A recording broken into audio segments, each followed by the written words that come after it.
Yeah, Miss Aishwarya, I'm ready. Ma'am, yes, ma'am. Yeah, I'm ready. Yeah. Good evening, everyone. Good evening. I'm Aishwarya from Alpha Crown Technologies. I'll be the tech support for this session. I would like to go through a few points to adapt for a smooth and glitch-free webinar session. Please note, except for the video of panel speakers, co-host, other participants' videos will be switched off and the mic will be kept in mute. Participants will not be able to unmute yourself. Request all the participants to choose the speaker view found in the top right-hand corner of your screen. To ask questions to the speaker, please use chat box found in the bottom of your screen. For those participants logged using tab or mobile phone, the chat box is found under the More button. The host team will read the questions to the speaker on your behalf. If you need any assistance, please reach me by sending a message in the chat box or use the raise hand option found in the bottom of the screen under the participants button. For participants' kind information, this session is being recorded for official purposes. Yes, ma'am. We are also going live in YouTube. The link is posted in the chat box. I welcome Mrs. Vasumati. Ma'am, can you please sing the invocation song to start the session? Yeah. Thank you so much, Miss Aishwarya, and thank you, Mr. Soranachya Rajashekar, for inviting us for this program. I'll start with an invocation. Kalinal kirangi, kalile irangi, silayag kovilil nirkinrai Kesava. Kalinal kirangi, kalile irangi, silayag kovilil nirkinrai Kesava. குறையொன்றும் இல்லை மறைமூர்த்தி கண்ணா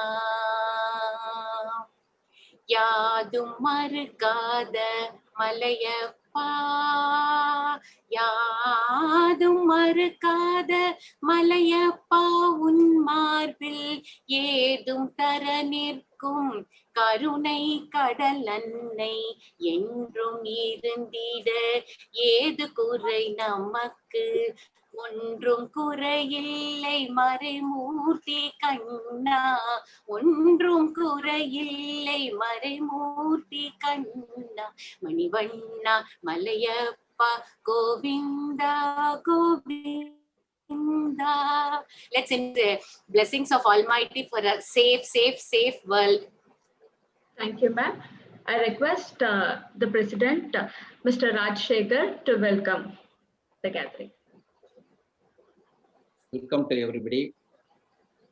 On behalf of the Tamil Chamber of Commerce, I welcome the chief guest, Thiru Shankar Aiyar, former Panchayati Minister, former MP of Mayiladurai, Cholamandalam,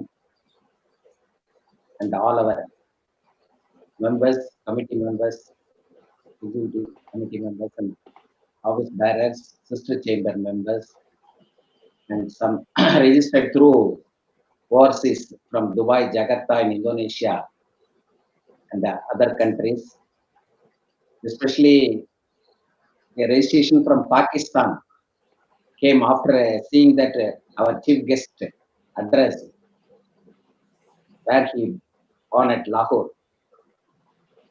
A registration is also made from Pakistan also. Apart from Myanmar, Singapore, Malaysian countries also participated in this Zoom meeting. I welcome all others who are registered and who are also going to join in few minutes. They are entering every second, so few people entering. And I once again thank you for Mr. Marimuthu for arranging this chief guest address for our Zoom meeting. It's one of the chamber existing in Chennai. One of the oldest chamber started in the year 1944, and recently we celebrated Platinum Jubilee, for which our Vice President of India came and addressed our members and distributed the PCC Swarnachar Foundation Exim awards to the awardees of exporters who have done appreciably in exports through Chennai ports and airports. Now coming to this Zoom meeting, this is the 128th birthday of R.K. Shanmugam Chettiar. Today is his 138th birthday. In memory of his birthday, the chamber is organizing a memorial lecture. The theme of the title of this meeting is Indian Economy, Past, Present and Future, which is relevant today scenario. And the person who is going to address this title is also very relevant and authentic economic experts. And our chief guest, during his regime only the Panchayati Raj bill passed. Today, every Panchayat leaders and villages enjoying the benefits of the Panchayati Raj passed in his regime. Mahatma Gandhi told that our soul is in villages, India, proving this concept through Shankar Aiyar during his Rajiv Gandhi political career and his work in the Congress cabinet. Later, he bring that Panchayat Raj bill, which benefited all over the India. And later, due to that bill only, the other women participation in Panchayat Raj, everything has happened. So we have to appreciate the efforts of our chief guest and to recognize his achievements. R.K. Shanmugam Chettiar finished his school in Coimbatore Union School and college at Madras Christian College and Chennai Law College.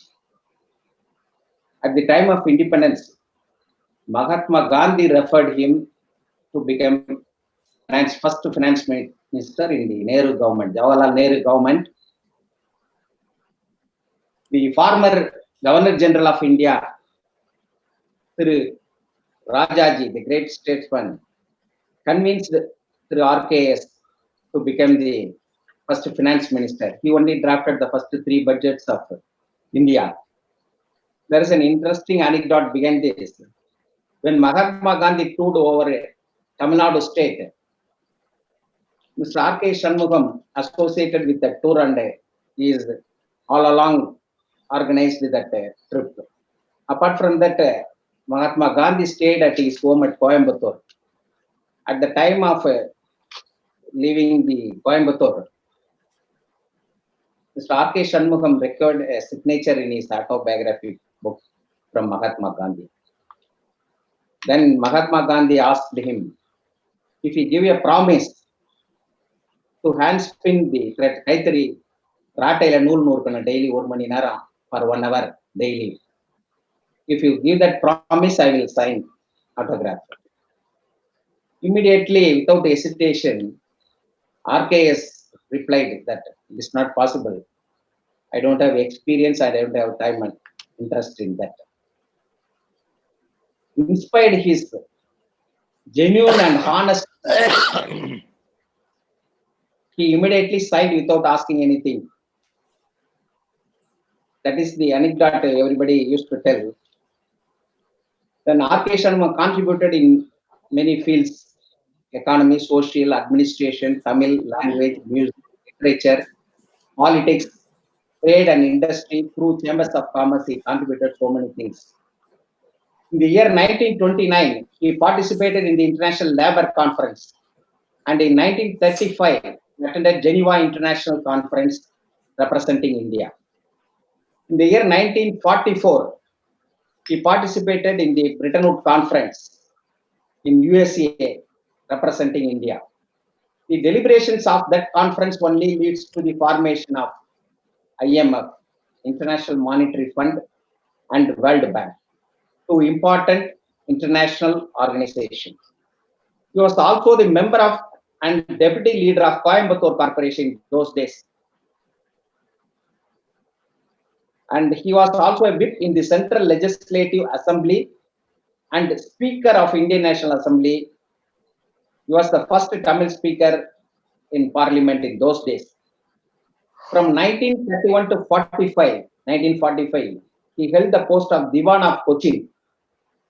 He made several administrative reforms and established Cochin Government Secretariat and Cochin High Court. Even today, even though Trivandrum is the capital of Kerala, the chief High Court is situated only in Cochin. He participated in the debates and argued for state right always in parliament debates. And he opposed the concentration of powers and authorities in the central government. மாநில அதிகாரங்களுக்காக குரல் கொடுத்து மத்தியில் அதிகாரங்களை குவித்து வைப்பதை எதிர்த்து குரல் கொடுத்தவர். அதிகார பரவலின் மூலம் தான் நம்ம our own chief guest now who is going to address you also in the similar wavelength, giving power to the grassroots level of Panchayati Raj. In the year 1943, he was the leader of Standing Committee of Industry. Under his recommendations, 32 national scientific and industrial research centers formed all over India. In the year 1950, he was the chairman of Chennai Industrial Investment Corporation. Now it is called TIC, I think. And also held the post of executive director of National Newsprint Limited, which is now Tamil Nadu Newsprint Limited, I think. He served as a vice chancellor of Annamalai University and was very punctual in attending the university meeting. He will come to the right time, exactly, punctually, without coming late or earlier. Exact time. Even now, our chief guest, he sent an email yesterday stating that I will be joining by 5:20. Today, 5:20, he is on the. That is the similarities I found as well as in our RKS and Shankar Aiyar sir. During his tenure as a VC of Annamalai University, he formed a committee with KP Sethu Pillai, EV Jagannathan and Avai Doraisamy for publishing Kamba Ramayanam, which was very famous and authentic to read and referred by many. And also during his tenure as a finance minister, he provided fund for creating Tamil Kalanjiyam. And he himself wrote Silappadigaram Urai in simple Tamil for understanding. During his tenure as finance minister at the time of independence, the most significant achievement from. At the time of partition in 1947, we have large debts due to this participation of Second World War. Actually, the Indians are not interested to participate. By force, the British government made this war. When we got independence, we have to repay the debts. Thiru R.K. Shanmugam went to London and argued that we are not interested to participate in the war. It is forced without our approval. So the destruction caused due to this participation of Second World War should be borne by the British government. That is his greatest achievement. Otherwise, we will be in a debt trap at that time. RK's knowledge, experts in both Tamil and English, and public relationship from common people to elite people, British, even up to British viceroys, leads to the foundation for all his achievements. He served for his home state, Tamil Nadu, Kerala, South India, all over the country as a finance minister, and the international organizations like IMF and World Bank formation, etc. because of these qualities only. His service in many fields remain as icon, representing his place in Tamil Nadu and served as a country, India as a country in politics, social, cultural, and political life, social upgradation of inclusive growth, etc. The Tamil Chamber of Commerce recognize his achievements and keep his memory on his birthday. And I request Thiru Shankar Aiyar, the former Minister of Panchayati Raj, and he also had a portfolio of petroleum, natural gas, youth affairs, etc. With his valuable address. Before that, formerly, the chief guest will be introduced by Mrs. Marimuthu. Thank you. Good.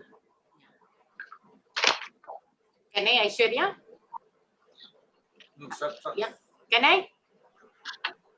Go ahead, ma'am. Yeah. Good evening, ladies and gentlemen.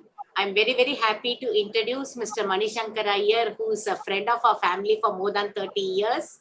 And more than that, he is the pride of South, who had been a source of great inspiration, a great orator with the fingertip economics and analytical details. Very, very happy to introduce you, sir. Mr. Shankar Aiyar, born on April 10th, 1941, Lahore, India, now Pakistan, Indian diplomat, politician, and government official who, after a distinguished foreign service career, became a senior leader in the Indian National Congress. Aiyar's family migrated to India from a newly formed Pakistan following the partition of British India in 1947. His father died while he was still young, and he attended the prestigious Doon School at Dehradun, where he got the acquaintance of late Prime Minister Rajiv Gandhi. Mr. Aiyar went on to earn 2 degrees in economics, one at the University of Delhi in 1961 and the second at the University of Cambridge in 1963. In 1963, Mr. Aiyar entered the Indian Foreign Service, and over the next 15 years, he served at various overseas diplomatic postings, including Belgium and Iraq. In 78, following a warm-up in relations between India and Pakistan, he was named India's first consul general to that country, occupying the Deputy High Commission in Karachi. He remained there until 1982, at which time he returned to New Delhi to serve for the next year as a joint secretary in the national government's Ministry of External Affairs. The final portion of this foreign service career, 1985 to 89, was also spent in New Delhi, where he was assigned to the office of the then Prime Minister Rajiv Gandhi. Mr. Aiyar decided to retire from the Foreign Service in 1989 to pursue a career in politics. A member of the Congress Party, he served as a special assistant to Rajiv Gandhi, who was then president of the party until Rajiv Gandhi's assassination in 1991. His proximity to Gandhi family shaped much of his subsequent political career. Mr. Aiyar first ran for elected office in 1991, where he won a seat in Lok Sabha from a constituency called Mayiladurai in Tamil Nadu. He was re-elected to it 2 more times at 1999 and 2004. In 20, he made Mayiladurai a evergreen piece of land with complete transformation in terms of all infrastructures. He was re-elected to it 2 more times, and he joined the cabinet of the newly formed Congress-led United Progressive Alliance coalition government, where until 2009, he was the head of the Panchayati Raj, the ministry overseeing India's system of Panchayat. During his tenure in the UPA government, Mr. Aiyar also held the portfolios of Ministries of Petroleum and Natural Gas from 2004 to 6, Youth Affairs and Sports between 2006 and 8, and Development of Northeastern Region 2008 and 9. The highlight is he brought complete rehabilitation to the Northeastern people. Today, we have sincere workers from Northeast working in different parts of the country, including Tamil Nadu, thanks to the one and only effort of Shri Shankar Aiyar. He was honored as the outstanding parliamentarian by the President of India. Put your hands together, and I'm very, very happy to welcome Sri Manishankar Aiyar here to this prestigious Tamil Chamber of Commerce.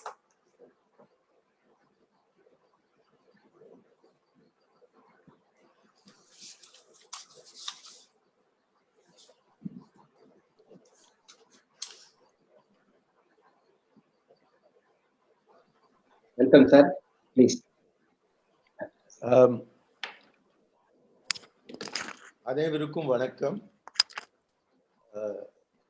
நம்ம president திரு சோழ நாச்சியார் ராஜசேகர் அவர்களே, and my friends Thiru and Tirumati Marimuthu, as also others who have greeted me, including Thiru Aruloli avargal and Thiru Majid avargal, as well as Thiru Chandrasekhar P avargal.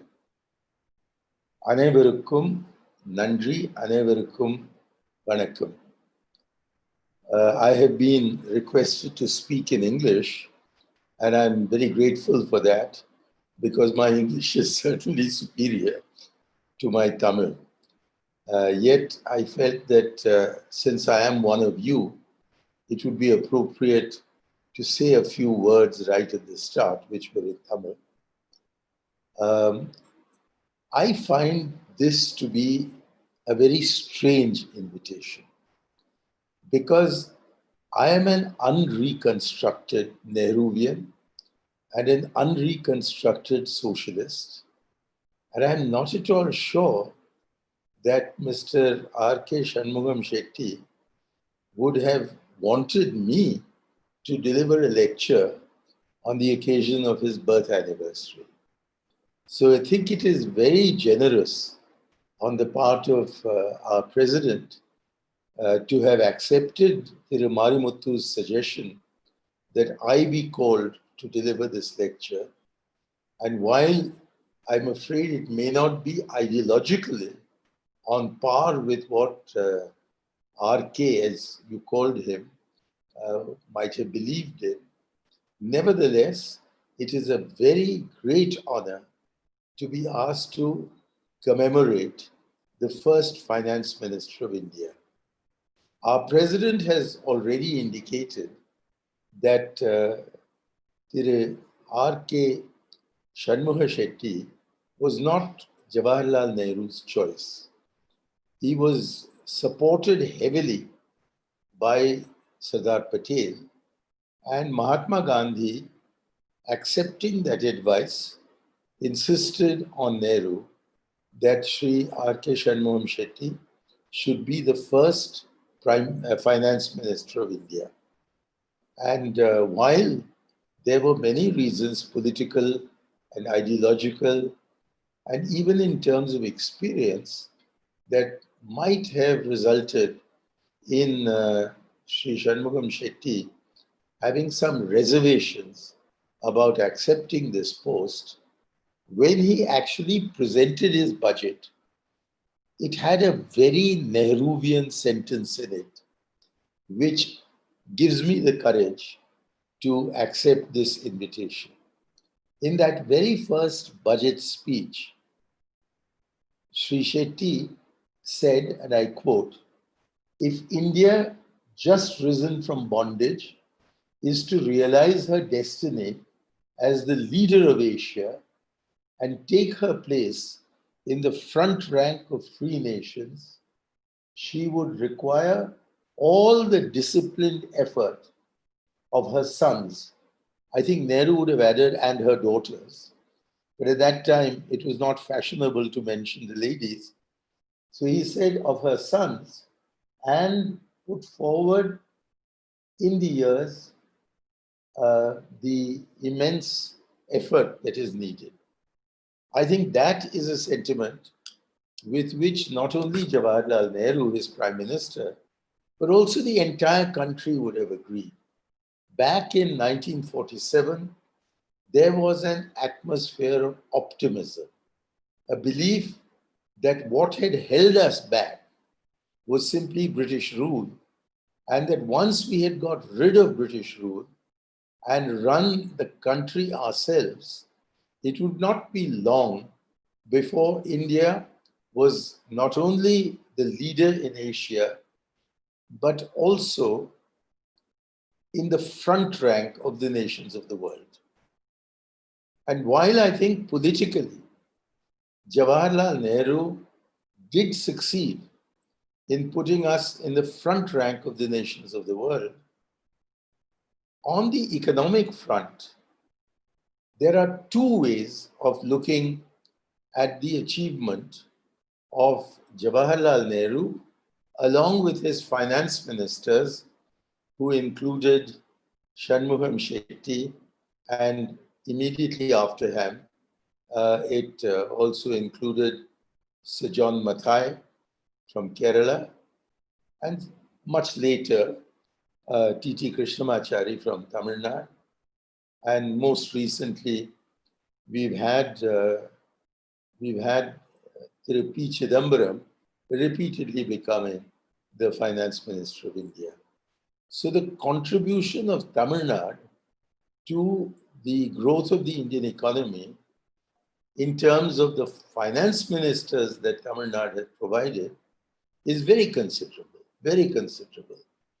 And therefore, even as we pay our tribute to Sri R.K. Shanmugam Chettiar, I think it would be appropriate to also include a reference to TTK and to PC, as he's called by his colleagues and friends.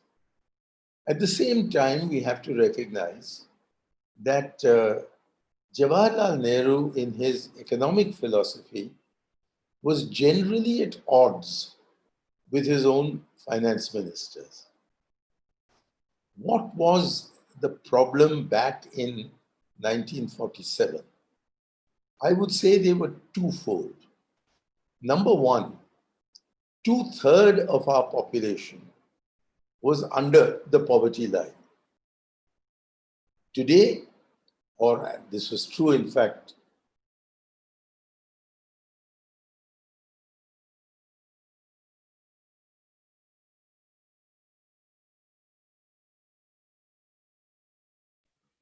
audio problem. even in 1985, when I joined Rajiv Gandhi's office, the achievement, I would say, was that the ratio had been reversed. In the first 4 decades of our independence, we reversed the ratio of 2/3 under the poverty line to 2/3 above the poverty line. I think another major achievement was that whereas India under the British was a country famed, or shall we say disgraced, for the famines that repeatedly visited India during British rule, after we became independent, we have not had any instance of mass starvation. It may be true that there are individuals or stray cases of people dying of hunger, but whereas British rule began with a famine in 1770 that killed 1/3 of the people of Bengal and ended with the Bengal famine of 1943, in which at least 3 million people starved to death. In independent India, and we need to recognize this, in independent India, we have not had any instance of mass starvation. Also, I think we need to recognize that when India became independent, we didn't really know what was our GDP rate of growth. Subsequently, Angus Deaton, Alan Heston, and a Tamil economist called Shiva Subramanian have variously estimated what was India's rate of growth from 1914 which is the first year for which some reliable statistics are available, to 1947. And according to the lowest estimate, our rate of growth, average annual rate of growth, between 1914 and 1947 was 0.72% per annum. 0.72%. And the highest estimate, which has been given by Shiva Subramanian, was 1.22%. So when at the end of the first 5-year plan, which was between 1951 and 56, India's annual average growth rate had been raised to 3.5%. It was at least a 3 times increase in our historical rate of growth and perhaps a 5 times increase in our historical rates of growth. India has never achieved anything like that since those first few years. If we had succeeded in maintaining that rate of growth over the years between 1956 and 2020, we would today be growing at something like 20% a year. And where are we? We have succeeded, after economic reforms, in doubling that 3.5%. But I think, in fairness to Indira Gandhi, we should, and to Jawaharlal Nehru in a way, I think what we need to recognize that the decade of the 60s, which I'm very broadly defining as lasting from 1961, or more accurately 1962 to 1971, was marked by 3 major wars. The first was the armed liberation of Goa in 1961. The second was the really fierce fighting that broke out in the Northeast in November 1962 between China and India. And the outcome of that was that Pakistan was encouraged to invade India in 1965. And in 1971, we were obliged to go to the aid of the Mukti Bahini to stop the awful pogrom of East Pakistanis that the West Pakistanis were indulging in. So a whole decade, 10 years, were lost in fighting wars. And that had a very deleterious effect upon our rate of growth. So while a right-wing economist in Chicago University made himself immortal by describing our rate of growth in the 60s as the Hindu rate of growth, the fact of the matter is that it is only now that we have reverted in the Hindutva rate of growth to minus 10.3% in terms of the prediction of the IMF. So I think we need to take political factors into account before jumping to the conclusion that wrong economic policies give us low rates of growth, and right economic policies give us high rates of growth. There are other factors that are always operating. And what Jawaharlal Nehru felt, and this was true of the entire socialist wing of the Congress Party, whose leaders were Jawaharlal Nehru and Subhash Chandra Bose. And after the Karachi Congress in 1931, where this socialist majority succeeded in persuading the Congress Party that our highest priority after independence must be land reforms, and that our this land reforms process must be brought into the framework of socialism as it was understood then and as it had been interpreted for Indian conditions. And at least on the second, Mr. Shetty was not in agreement.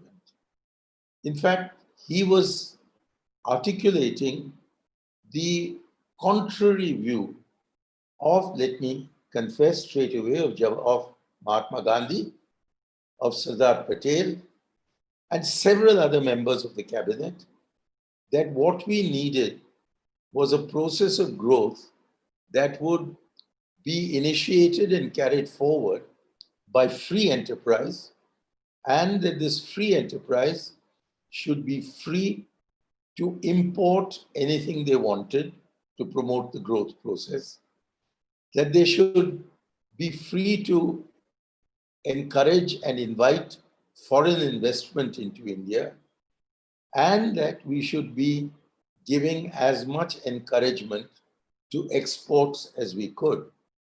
And in the realities of that time, such a program appeared to Jawaharlal Nehru to not be a realistic program. First and foremost, he wanted land reforms.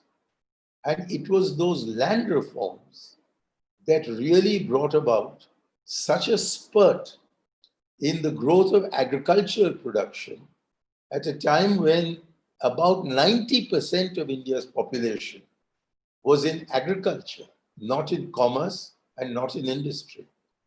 That we had this 3 times increase in our annual rate of growth, which might even have been a 5 times increase in our annual rate of growth. So before we start looking at the first decade of our independence through the spectacles of the 21st century, I think it is important, as any good historian will tell you, that you can only evaluate the past by looking at the realities of the past. There was a free market in India during British rule. There was no license, except during the war period. There was no license, there was no permits, there was no restriction on foreign exchange exports from India or imports of foreign exchange into India. There was no restriction on exports. There were no restrictions on imports. It was a classic example of a completely liberal economy, and one that was globalized. Because don't forget, the Commonwealth was the single biggest world market since the Roman Empire. It stretched literally wherever the sun was shining. And therefore, while the British were boasting that the sun never sets on the British Empire, Indians involved in entrepreneurial activities also realized that the sun never sets on their commercial empires. So we'd had high experience of free enterprise, which involved both British investment and Indian investment. And incidentally, it also involved a segment of Marwadi investment in Bengal, which they had the money to do, but they did not have the managerial experience. And so a phenomenon that happily does not exist in our time, because it was abolished by Jawaharlal Nehru, the managing agency. The British were the managing agents, and the Indians were the ones who were putting their investment in the control of British management agencies. And when we became independent, Jawaharlal Nehru insisted that we were a socialist economy. But it's interesting that he nationalized virtually nothing. Yes, he did have a major role to play in nationalizing rail transport and air transport. when I was a child and we would come to my village in Tanjore, we would travel in trains that were marked on their seats. It would say GIP. It was the Great Indian Peninsular Railway, which was privately owned. So the Indian railways were nationalized, and the person we stayed with when we came in as refugees from Pakistan, O.V. Allegation from Tamil Nadu, he was the Deputy Minister of Railways.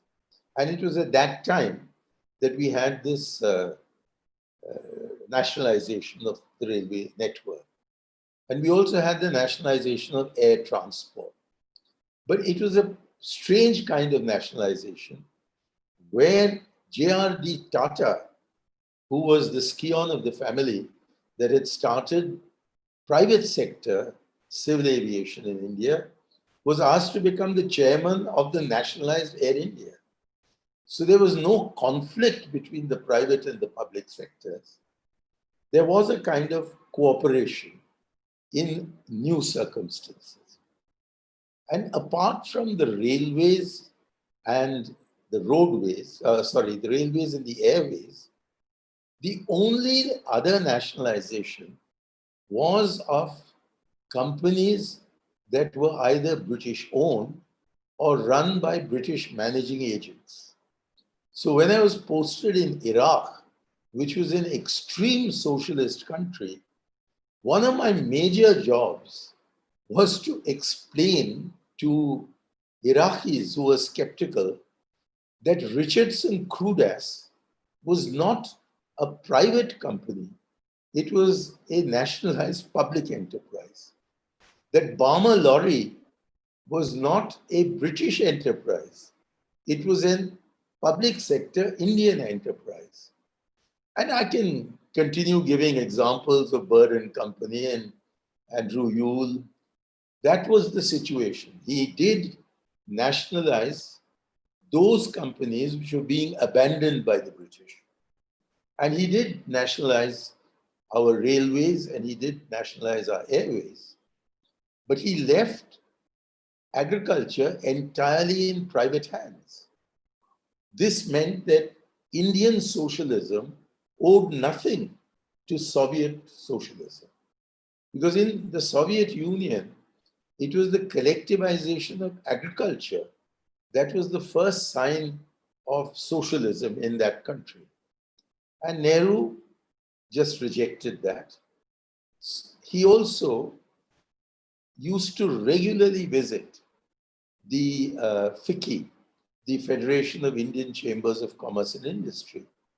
And in his annual lectures there, he would emphasize that we needed the private sector and that he was not going to interfere in Indian enterprise, provided they followed national goals and national objectives. But apart from that, there was little attempt at controlling them, except in terms of the fact that we went into a huge foreign exchange crisis. And foreign exchange was so little available that it was not possible to waste it. And therefore it had to be rationed. And because it had to be rationed, and because India's capital stock was so limited, that too had to be used sensibly. And he didn't want India's limited capital stock to be distributed in the same sector between several different companies, many of which would fail. There was this license permit Raj that got introduced in 1956. And it did become a major albatross on the neck of our economy. And it is this license permit Raj that has been heavily criticized in the last 3 decades after Dr. Manmohan Singh succeeded in not having socialism as the shibboleth of Indian economic policy. But if you start looking at the Nehru era through the spectacles of Dr. Manmohan Singh or any of his successors, I think that's an unfair way of looking at that time. And how unfair it is, I think, is best illustrated by the figures of Sri R.K. Shanmugam Chettiar's first budget. Now, for fear that you may topple out of your chairs when I give you the figures, I request you to kindly hold on to your chairs. In Mr. Shanmugam Chettiar's first budget, the revenue of the government of India was estimated at 175 crore rupees. 175 crore. Just 175 crore.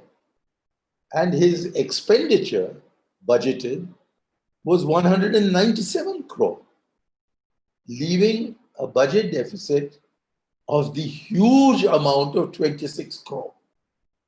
There are many of you here, especially the more successful ones, who would simply have a draft, an overdraft of 26 crore rupee today.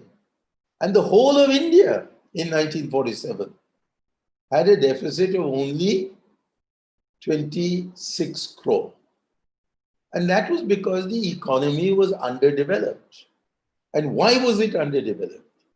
It was underdeveloped because the British policy of deindustrialization had removed the entire khadi and village industry sector from being a supplementary source of income for the poor of India.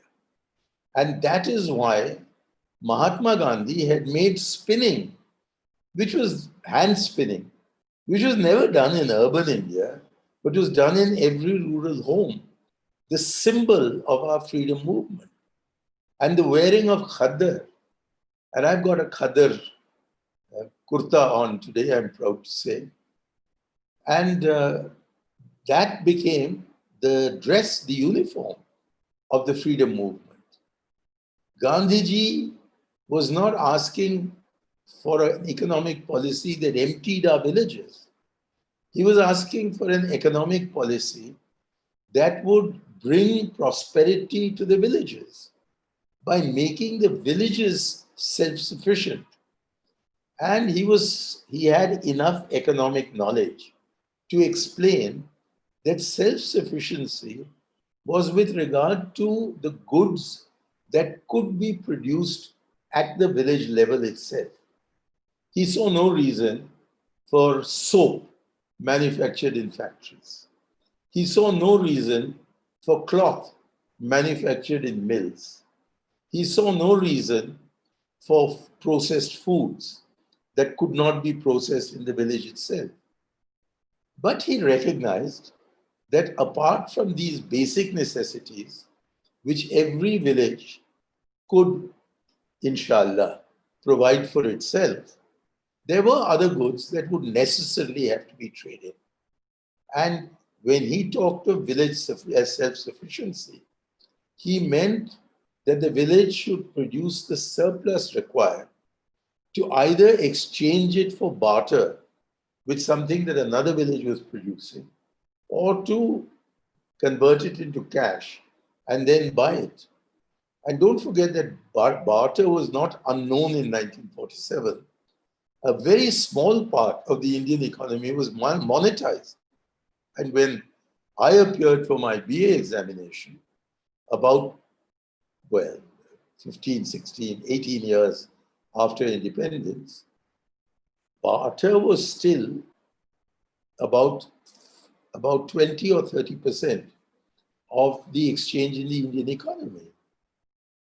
Today, we've all got monetized, and now we have Jan Dhan accounts, and we do all our trade virtually by monetary methods. But at that time, this was not a widespread practice.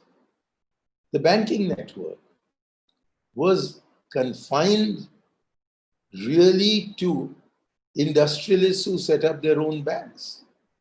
and use those banks to give credit to themselves, which they would never repay. And my father was a very well-known chartered accountant, Shankar Aiyar. And we have a memorial lecture for him on the 6th of November, which will be addressed by Dr. Arvind Subramaniam. And so, if I'm allowed a commercial break at this point, I would like to request the president of the Tamil Chamber of Commerce to use his network also to advertise this lecture on India turning inwards and its causes and consequences by Dr. Arvind Subramaniam. A commercial break over. Sure, To get back, we were living in an economy which, according to the slogan, was really true. That industry meant Tata, Birla, Dalmia. And both Birla and Dalmia were clients of my father's. And they both went bust because of the hereditary system that applies in industry all over the world, that applies to capitalism as such, where a son succeeds a father for no better reason than that he is the son. And while this is deplored in politics, it is the accepted practice in industry, with the result that you very often get duffers who are running empires that were created by their brilliant forefathers. Anyhow, that is to move out of the realm of my lecture. My point is that the Indian economy had experienced total liberalization and total globalization during the period of British rule.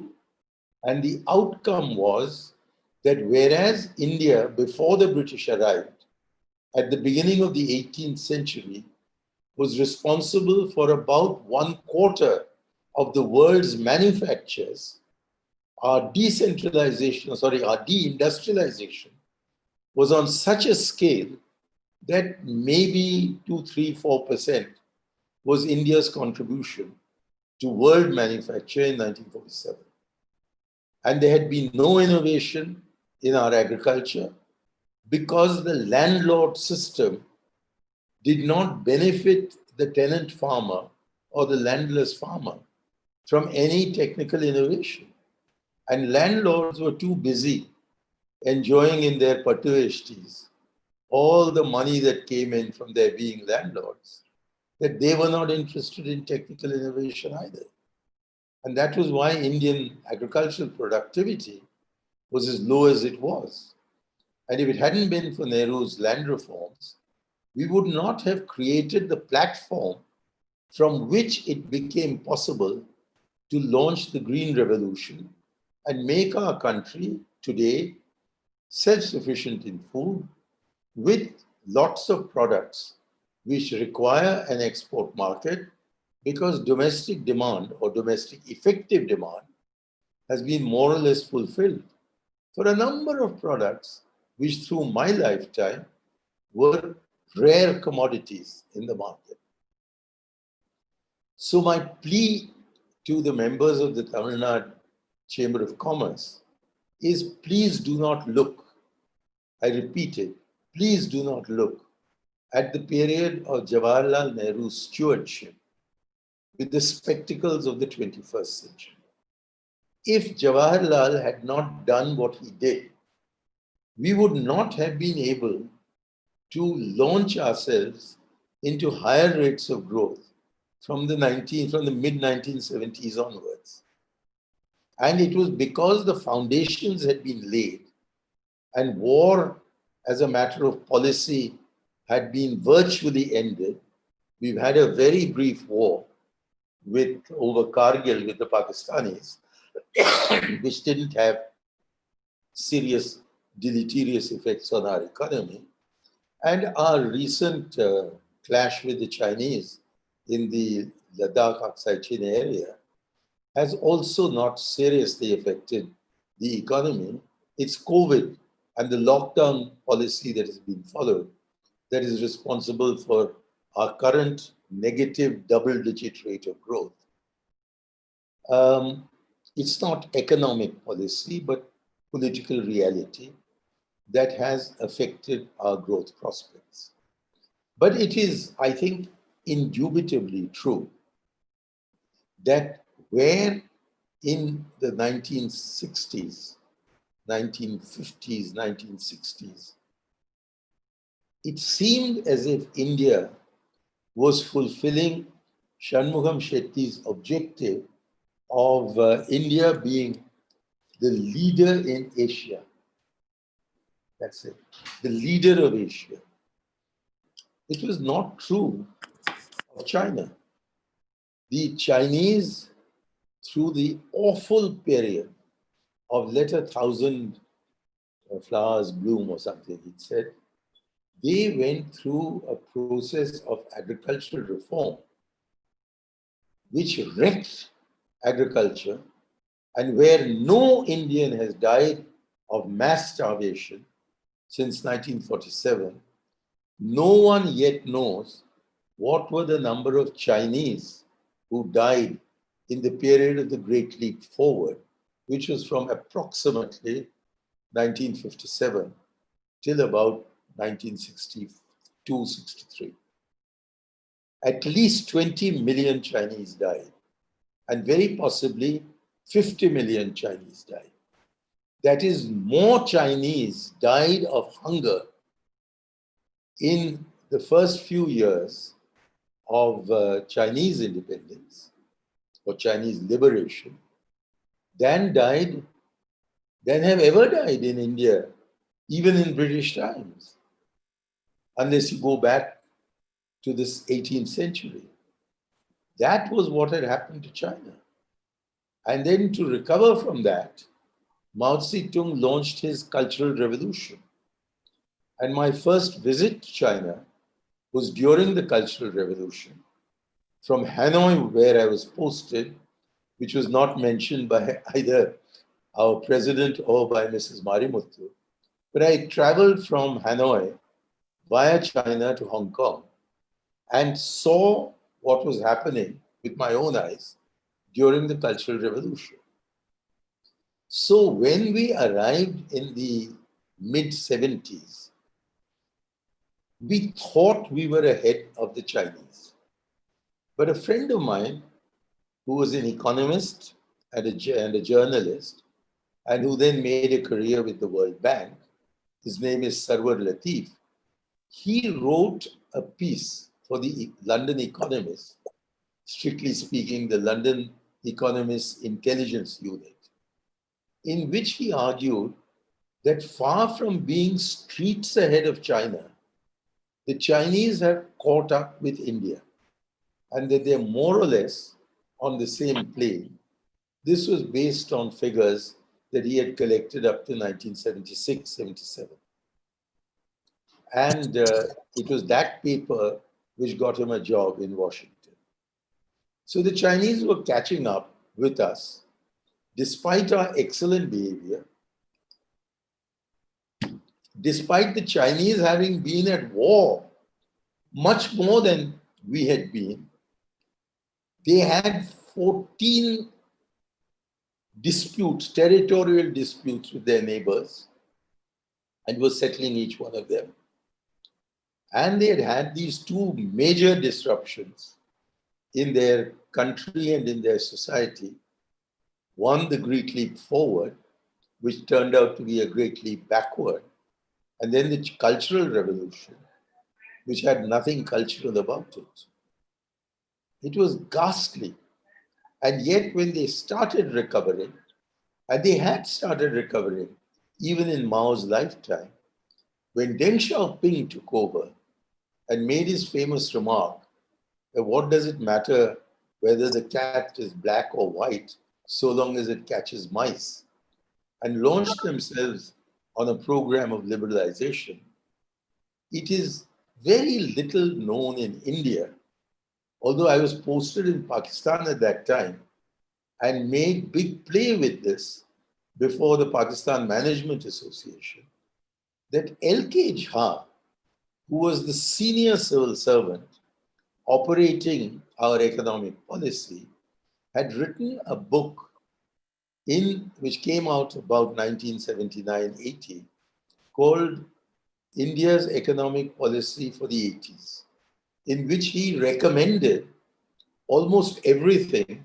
that Dr. Manmohan Singh was to do about a decade later.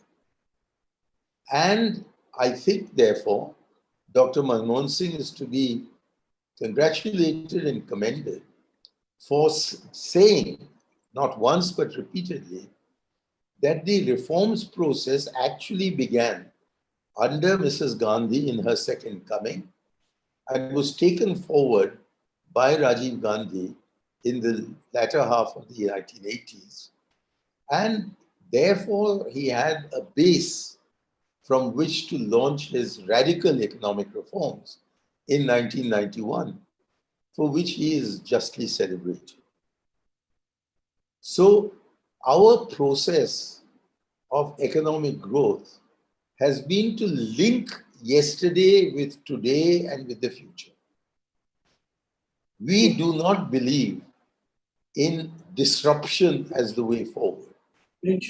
Mahatma Gandhi was particular in saying that we should never have a revolution. We should reform. Now, we've followed the path of reform. The Chinese have followed the path of revolution. And today, the Chinese are so far ahead of us that I find it comical that there are colleagues of mine in the Foreign Service, colleagues of mine in politics, and friends of mine in industry who think that, oh, China is just a little ahead of us and our goal should be to catch up and overtake them. I think that is to live in a world of fantasy. Unless everything collapses around China's ears, they are the leader in Asia. That, whether you like it or not, and I think most of us do not like it, is the reality. Their GDP, their foreign exchange earnings, the ability, therefore, to spend it on giving real content to their foreign policy, it's all a reality which we must never forget. For if you underestimate the enemy and overestimate yourself, you're bound to make a mistake in external policy, which will turn out to be a disaster for the country. For example, we went into war almost blindfolded in 1962. And today, Northeast India would be a Chinese province, but for the fact that the Chinese unilaterally withdrew from the entire territory of what we call today Arunachal Pradesh. They even withdrew from Tawang. They did it unilaterally.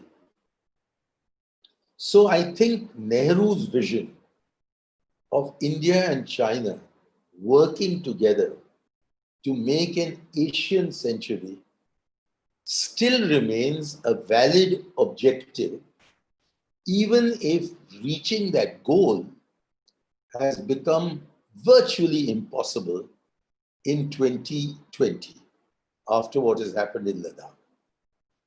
But I would hope that we will have the wisdom that Rajiv Gandhi demonstrated to work towards cooperation with China rather than confrontation as our mode of relationship with them. Then maybe we can balance expenditure on defense with expenditure on other aspects of economic development. And this brings me, have I got another 10 or 15 minutes, Mr. Nachia? Mr. President, would you be able to give me another 10 or 15 minutes? Sure, sir. Okay, thank you. And that brings me to an aspect of economics which is not being taken into consideration either by my government when it was in power, or by subsequent governments, or by private sector associations such as yours, which is Panchayati Raj. Panchayati Raj, as Mahatma Gandhi said, is the key to ensuring that economic growth becomes economic development. There is now no denying that high rates of growth in some of the years of the last 30 years has been very, very high, but it has also led to a widening of disparities in our country. It is not that the poor are becoming poorer, which was a formula used during the Great Depression of the 1930s. It is that the poor are becoming slightly less poor, while the rich are becoming unbelievably richer. Montek Singh Ahluwalia, in his book called Breakthrough, has drawn attention to my cynical comment at that time when the Indian economy was doing very well. I said, you're growing the economy at 8%, but your poverty alleviation rate is 0.8%. What kind of development is this? He's drawn attention to that remark. I did make it. But it has to be admitted that what we have seen in the last 30 years, although the development process has been repeatedly disrupted, either for political reasons or for economic reasons, is that while our performance economically in the last 30 years is far superior to what our economic performance was in the previous 30 years, the distribution of income has got so skewed that those who are rich are phenomenally rich. The number of billionaires we have in our country, the number of places that they have risen.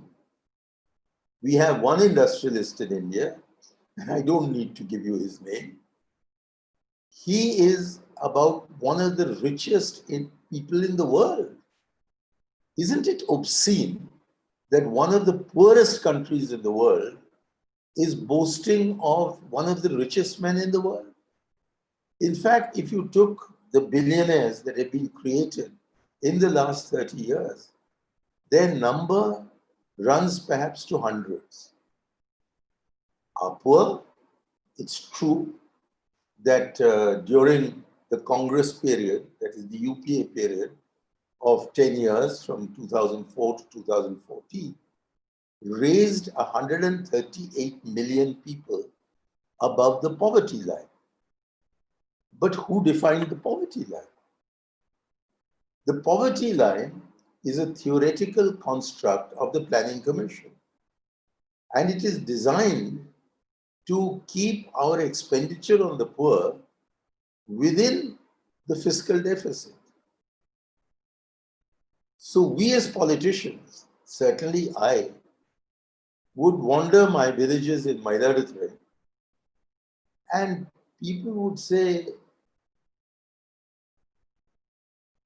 எனக்கு என்ன வன்முறை இல்லையா, எனக்கு வீடு இருக்கா, என் குழந்தைகளுடைய திருமையை பாருங்க, எவ்வளவு சாப்பிடுறோம் நம்ம, இதுதான் நான் சாப்பாடு. And they were all above the poverty line. They would show their Indira Awas Yojana housing, குடியிருப்பு திட்டம், and say, இதுவா வீடு. There was one person who expressed it even better. He tied his goats in his Indira Awas home and lived himself in a kudishe. So what do we mean by poverty is a very major question. And an economist whom I greatly respect, the late Dr. Arjun Sengupta, at a time when Planning Commission was claiming that there were 236 million poor Indians, said that there are actually 770 million poor Indians. And the Planning Commission never accepted this figure, but that was because they had defined poverty to suit themselves. So I think we ought to recognize that the pattern of growth which we have adopted is not a pattern of development. And that is because the poor, despite Panchayati Raj, have not been truly empowered. And unless the poor are empowered and they deliver to themselves in the last mile whatever are the goods and services that the central government or the state government is sending, they will not be 100% beneficiaries of that generosity. And furthermore, nobody wants to be a pichakar. Does anyone want to be a beggar? So if you make the large population of India recipients, but not participants, they will ever remain beggars. They will not be bringing their individual abilities to bear on the development of India. Mahatma Gandhi was the first to recognize that India's greatest strength is its people. He also was the first to recognize that the people of India have to become prosperous if the country is to be truly prosperous. And Jawaharlal Nehru understood this in his espousal of socialism and in the way in which he brought a form of Panchayati Raj into the country in 1959. And because he was such a strong leader, and the whole of the country, except Tamil Nadu, no, even Tamil Nadu, had voted for the Congress at that time, he was able to get his ideas spread throughout the country, with every state enacting Panchayat Raj laws. But when he died in 1964, Panchayati Raj, as started by him in 1959, came to an end. And it was only later, in Rajiv Gandhi's time, that there was a recognition that, look, there's something wrong in our system. We have the most brilliant students in the world becoming members of the IAS and the IFS. But while they have merit, has their performance got merit? And the answer was so clear. With poverty alleviation having made such a small dent, despite the increase in allocations, despite the attention being given in Delhi and in the state capitals to this question of removing poverty, the actual achievement was very little. And Rajiv Gandhi came to the conclusion that Gandhi was right, Nehru was right, unless we have people's participation, unless we have inclusive governance, we cannot have inclusive growth. Just remember that one sentence. What Panchayati Raj is about is inclusive governance for inclusive development. The people themselves make their own decisions. What, after all, is free enterprise? It means that members of the Tamil Chamber of Commerce should be left free to make their own choices. And that will give us prosperity. I accept that. But subject to the condition that the Tamil Chamber of Commerce also accept that we cannot have poverty alleviation without free enterprise at the lowest level. And free enterprise can only come if people are empowered. In the Tamil Chamber of Commerce, it is money that empowers you. In the villages of India, in the slums of India, before they can accumulate money, they have to be given the power to run their own lives, to make their own decisions with regard to sarkari funds or sarkari schemes. If they do not have that freedom, if they have to act at the behest of the Tahsildar and the block development officer and the DM and the minister, then there is no way in which they can become participants in their own development. And it was Mahatma Gandhi who in 1931, I'm repeating that because it's so important. It was Mahatma Gandhi who in 1931 was asked, what is your dream for a free India? And please listen to his answer. Mahatma Gandhi said, I shall work for an India. Now, no, he'd been asked, what is your dream for an India? And implicitly he said, I refuse to dream. I only work. So he replied to this question, what is your dream for India? By saying, I shall work for an India in which the poorest Indian feels that it is his country. It is not Birla Tata's country. It's his country. Because, said Mahatma Gandhi, he has a voice, an effective voice, that was Gandhi's voice, in his own development. I'm sure all members of the chamber would agree that if they did not have a voice in running their own firms, the firms would do much worse than they are doing now. But the people of India, the poor people of India who do not have accumulated capital, they first need to be politically empowered before they can empower themselves economically. And the basic purpose of Panchayati Raj, and I'm not going into any of its technicalities, I'll do so very happily if the Tamil Chamber of Commerce invites me again to speak on Panchayati Raj.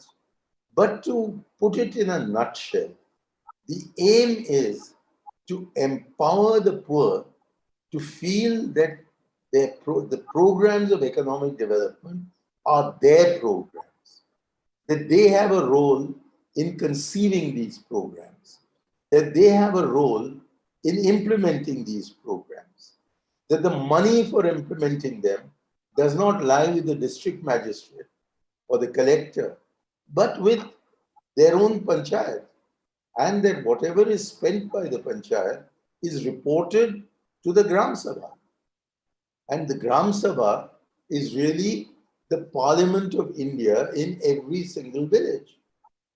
That is the conception that Rajiv Gandhi brought forward. I'm afraid, in retrospect, he did not succeed in mobilizing his own party to have faith in this radical program. And that is why, while as a tribute to a dead man, they passed that Panchayati Raj Act, there has been so little cooperation from state governments in actually implementing what is said in the Constitution. Of course, they've done it in letter, but in spirit, they haven't. The exceptions are states like Kerala, and the communists were the biggest opponents of Rajiv Gandhi. But they've done it.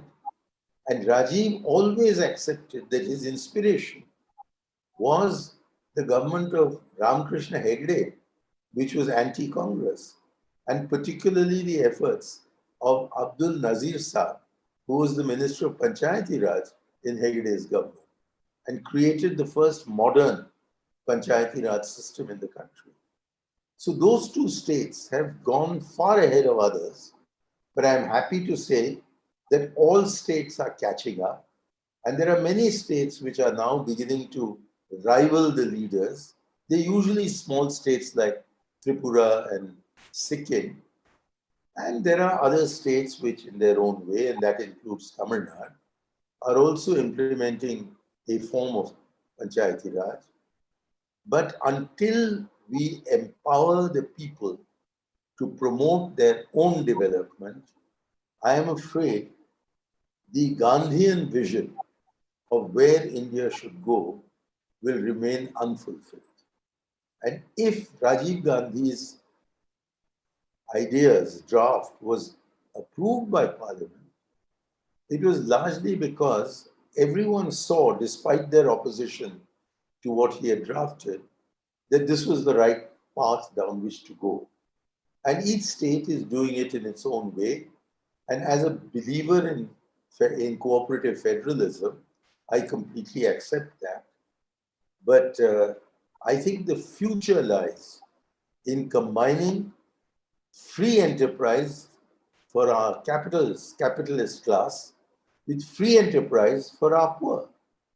And in both cases, it means giving them the possibility of choosing their own path and helping them out when they trip and supporting them in their own efforts, but relying on individual people's good sense for the development of the country rather than depending on either economists or administrators. I think economists and administrators should be put in their place by the people of India. I think the enterprising class, the industrial class, the chamber that you represent, have been freed of the albatross that Nehru had put around your necks. But we need your support to take the albatross that history has put around the necks of our poor, particularly our lower castes and our tribals. Thank you very much for this golden opportunity. I'm very, very grateful to President Shoranachya Rajashekar and his colleagues for having invited me to deliver this lecture. I hope I have met your expectations, and I conclude with a reference to the first Finance Minister of India, in whose memory we have gathered together. He was, in his own way, a truly great man, and I am honored that despite my ideological differences with him, you have chosen, in the true spirit of liberal democracy, to invite a Nehruvian socialist to deliver today's lecture. And my thanks again to Mr. and Mrs. Marimuthu for having made this possible. Thank you. Jai Hind. Thank you, sir. Thank you for giving a diplomatic, being a diplomatic, your speech also diplomatic rather than political. Explaining the facts and figures and policies of our country regarding the inclusive growth and Panchayat Raj, etc.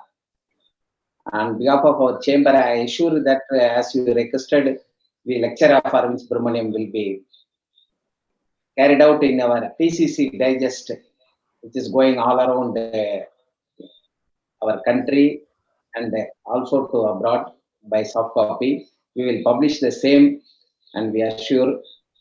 And being the virtual meeting, we can't able to provide the dinner. Usually our dinner meeting will be end with the dinner. Anyhow, when you have the opportunity to come for our state, Tamil Nadu, Chennai, particularly next visit, we will organize a dinner meeting. We promise. And few questions are there. I hope that you will answer for this 2-3 questions. As the first question from our side. For past more than 70 years, 73, 74 years after independence, we are having planning commissions and Niti Aayog now, and all this ruled by several parties or several coalitions and everybody as in a democratic way. We are always talking about the elevation of poverty, inclusive growth. But from the beginning to current days, we are having the disparity of haves and have-nots, and most of, as you spoke in your speech, the billionaires are there, but below the poverty line is increasing crores and crores every year. What is the solution to make above average of the people, the common people, to raise their poverty level above the poverty level, having the common growth? What is the solution? Your suggestion, sir.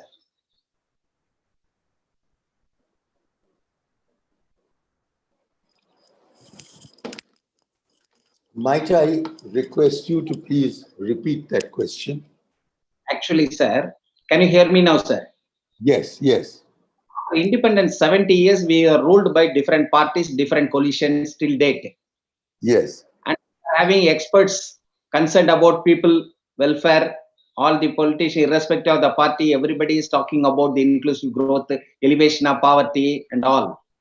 In spite of all these planning commissions, Niti Aayog, and everything, we are not able to reduce the gap between the haves and have-nots and raise the people above the poverty line with basic needs. One side we are having few billionaires, and the other side we have crores of people underprivileged. What is the solution for this to make people more prosperity and elevation of poverty? Well, in a sense, I've tried through my speech to reflect on these questions. We have a democratic system and we have a very intelligent.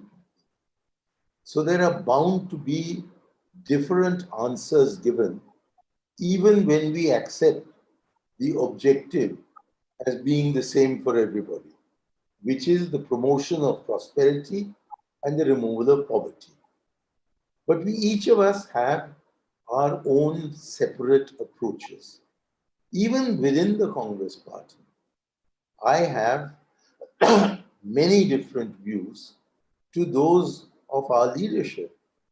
So there is inevitably going to be a difference between my approach and Nirmala Sitharaman's approach, between Nirmala Sitharaman and Sitaram Yechuri. So that this is what is meant by a democracy. The alternative is China. And I would throw your question back to you. Would you rather be a rich Chinese or a poor Indian? You would not have any freedom of speech. This kind of a meeting could not be held in China. So there is a great deal of freedom which Indians take for granted is simply abolished by China. And because we have a democracy with a free debate taking place between Indians or groups of Indians, we have differences in approaching this issue. But I do believe that if structurally we were to empower the poor so that this conversation, to use Marxist language, does not take place only among the bourgeoisie, but also includes the opinion of the proletariat, then I think it will be a richer conversation. And that is why, structurally, I think the first step to poverty alleviation is effective Panchayati Raj. Mr. Rajiv Gandhi saw that point. I don't know that anybody else has championed that cause with as much enthusiasm and commitment as Rajiv Gandhi did. Yet we cannot produce a Rajiv Gandhi every day. And therefore, since he's shown us the way, I hope people in the country, including your own chamber, reflect on this particular issue as to what is the connection between the political structure of India and its economic performance. Why is it that we are so good at promoting billionaires and so poor at removing people from poverty? You put the question very well. I don't have an answer except to the extent of saying Please bring the people's voice into the debate, and then we'll see where it goes. Thank you, sir. Before a vote of thanks, a few, 2, 3 questions are there. Aishwarya will ask on behalf of the participants, sir. Aishwarya, please go ahead.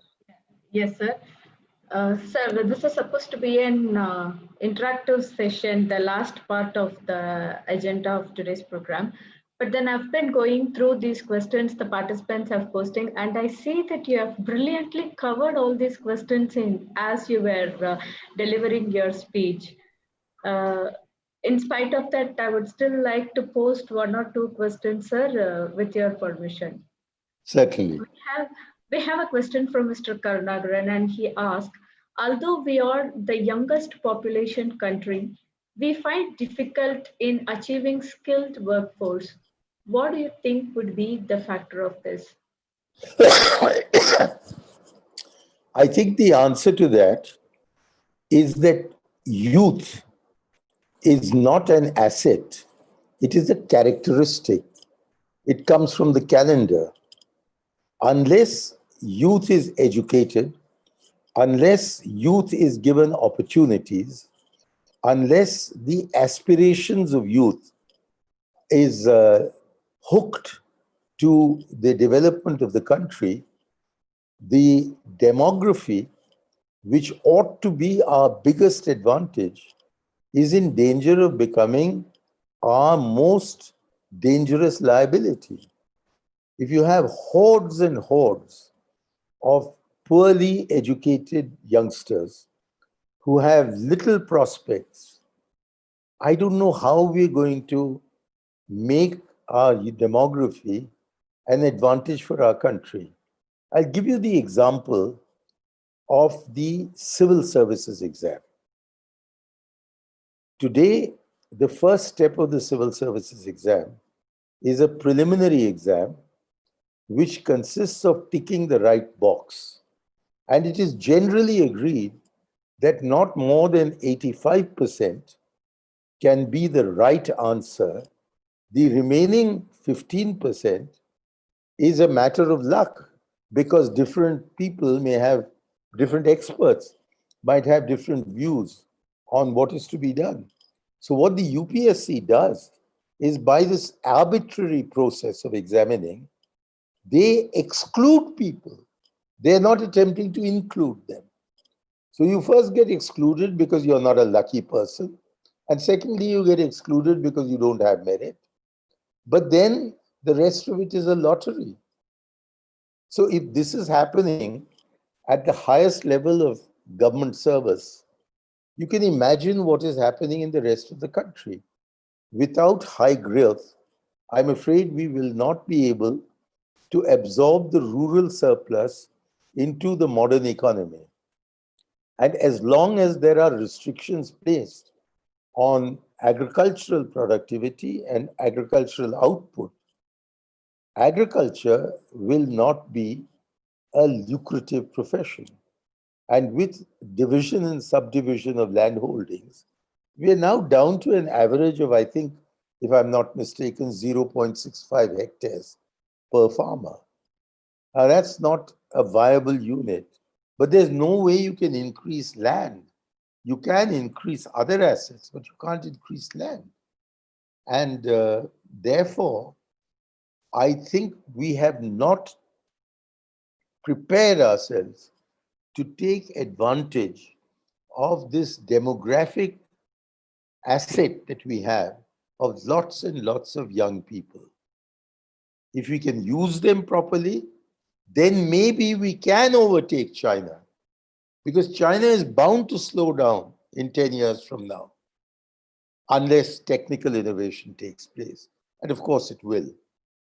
But in order to enable us to move forward, what we need is a massive thrust on education, on ending malnutrition, on improving health services, in getting schools going, in getting colleges growing.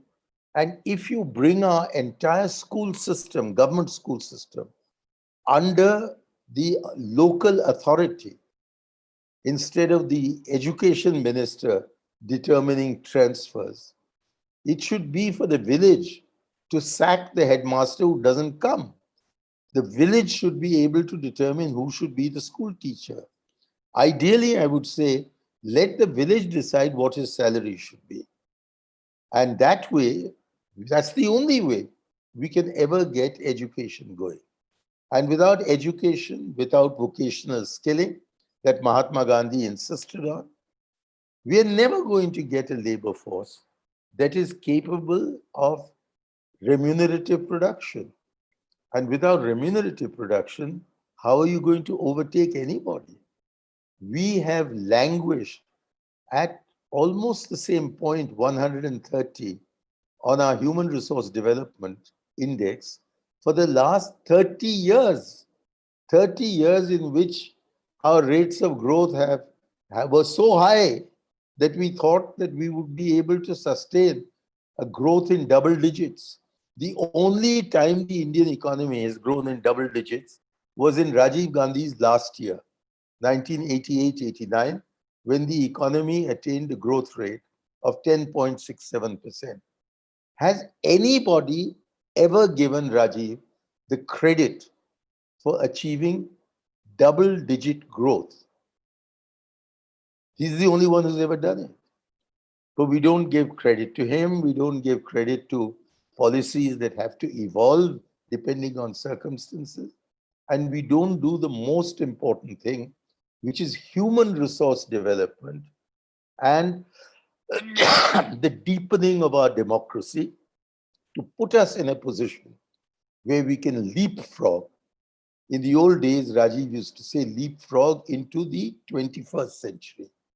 Now I say to leapfrog into the 22nd century. Thank you. And sorry for being so pessimistic. Thank you, sir. Sir, may I ask one more question? Only one. So this is from Mr. Anbumuri.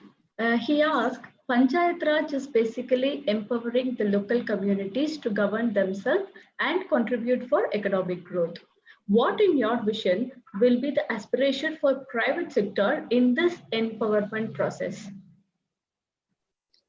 Well, if there is collective bargaining through the panchayats, then maybe we can allow the private sector to come in. But if there is a big industrial organization and the people are atomized, each individual farmer is being contacted by somebody who wants to get into corporate farming, then the bargaining power is completely unequal. That is why Marx talked of the immiserization of the proletariat, because in his day there were no trade unions. And it was trade unionism more than anything else which made capitalism humane and acceptable. And today, and India was one of the first beneficiaries of trade unionism. The Trade Union Act that we have of 1921 is one of the oldest pieces of labor legislation anywhere in the world. And what are we doing now? We are dismantling it in order to make all organized labor into unorganized labor. And who will benefit from that? Those who are already rich. And who will suffer from that? Those who are barely out of poverty. So I'm afraid this has to be seen as a method. And for that method, I say, empower the people and then let them confront whoever comes before them. It'll be a challenge and they'll be able to overcome it. That is essentially what socialism in India means, which is why I am an unreconstructed socialist and say so with pride. And my hero is Jawaharlal Nehru. Thank you, sir. I request the Chamber's Secretary, Mr. P. Ravikumar David, to propose the vote of thanks.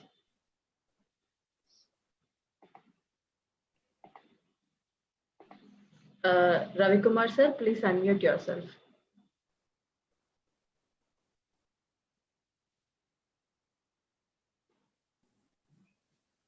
Yes, sir. Are you able to hear me? Yes, sir, we do. Sorry. On behalf of the Tamil Chamber of Commerce, particularly on behalf of our President, Mr. Cholanachia Rajasekhar, the office bearers and the executives, it is my pleasant duty to propose the vote of thanks. I sincerely thank Mr. Shankar Aiyar, 3 times Member of Parliament to the Lok Sabha from Tamil Nadu and former Minister of Development of Northeastern Region and former Minister of Panchayati Raj, Sports, Youth Welfare, Petroleum for having accepted our request and delivered the first ever Dr. R.K. Shanmugam Chettiar Memorial Lecture on the topic Indian Economy, Past, Present and Future. His special address was very useful, informative, and his extempore fluent address was really a special address because it expressed his rich experience and deep knowledge in the administration, in the foreign affairs, economy, and various other fields. It was really a very good one, and we thank you, sir, for sparing your time and even requesting for additional time and for having spoken for more than an hour and giving us a lot of inputs, which is duly recorded and will be used at the appropriate time for the benefit of our members. Thank you, sir. Then, Thank you. Tamil Chamber of Commerce, shortly called TCC, has completed 75 years last year. In the year 1944, TCC was born due to the efforts of many visionaries. And it was Dr. R.K. Shanmugam Chettiar who was very much instrumental in the formation of the TCC. And he was the first finance minister of independent India. And he was also the first finance minister from the state of Tamil Nadu, earlier known as Madras. So it was thought fit to organize this memorial lecture in his name from this year onwards. So it is appropriately started this lecture on his 120th birthday. Apart from the visionaries who started the TCC, there had been 18 presidents. Just I would like to take a few minutes. I think 7:30 only the IPL match starts, so I will complete before that. I'm sure you'll all hear some additional information. There were 18 presidents who, during the last 75 years, who led the TCC, and during the last 3 decades, there were notable persons like Mr. R.M. Dave, Mr. Nalli Kuppusamy Chetty, who is now the patron of Nalli Kuppusamy Chetty is the patron of the TCC, and the Nalli silk is a well-known brand, and they are now going to open an outlet in London. And Mr. C. Rachansan Shuaska in 1994 to 96 was the president, and he also rendered yeoman service. Mr. S. Sandana, who is the head of the Sattva Group, was the president during 1996 to 2007, and recently they opened a CFS in Bangalore. From 2007 onwards, Mr. Cholanachia Rajasekhar is the president, and there had been a lot of developments taking place under his leadership. We have a well-constituted executive committee consisting of vice presidents, and some of our vice presidents are participating in this program, particularly Mr. Chandrasekhar, Mr. Jaykumar, and the honorary secretary, honorary treasurer, and strong executive committee, which extend their cooperation and support to the TCC. And the meetings are held regularly every month, and the viewers will be astonished to know that one meeting was held on board the ship, and the 75th year executive committee meeting was held in Malaysia. And the 2019 Platinum Jubilee celebrations was held in a fitting manner, and the special EC meeting was held in Malaysia, as I have told you. The Chambers Day was introduced during the regime of Mr. Cholanachia Rajasekhar.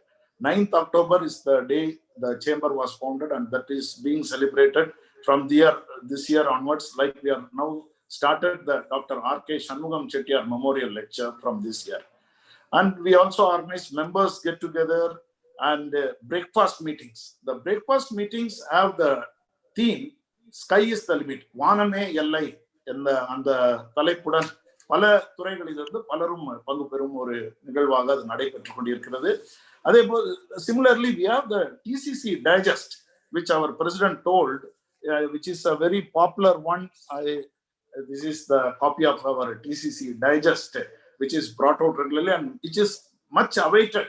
People, in fact, in the government service and in the diplomatic side and abroad, they wait for this digest. And last year we introduced the TCC calendar with images and pictures of various important places throughout India and almost all the states, covering all the states. And now during this COVID-19 pandemic, we are having visual meetings. TCC promotes the interest of trade and industry, and Mr. Cholanachya Rajasekhar is also the chairman of the consultative committee of the City Chambers of Commerce, comprising of Andhra Chamber of Commerce, Hindustan Chamber of Commerce, National Chamber of Commerce, and the Hindustan Chamber of Commerce, and Madras Chamber of Commerce and Industry, and the Southern India Chamber of Commerce and Industry. And special assistance and support is in export and import matters is extended to the members through the various programs and handling of issues with the government and the state and central governments. At this juncture, I extend an open invitation to the non-members who are viewing this program to become the members of the TCC to enhance their business interests. Before I conclude, I thank the President, Vice President, Honorary Treasurer, EC members for the cooperation and support. Special thanks to the TCC Secretariat, particularly Mr. Karnagaran, the Executive Secretary. I'll be failing in my duty if I do not thank Mrs. Vasumati Marimuthu for doing the invocation and the introduction, and Mr. Marimuthu for coordinating the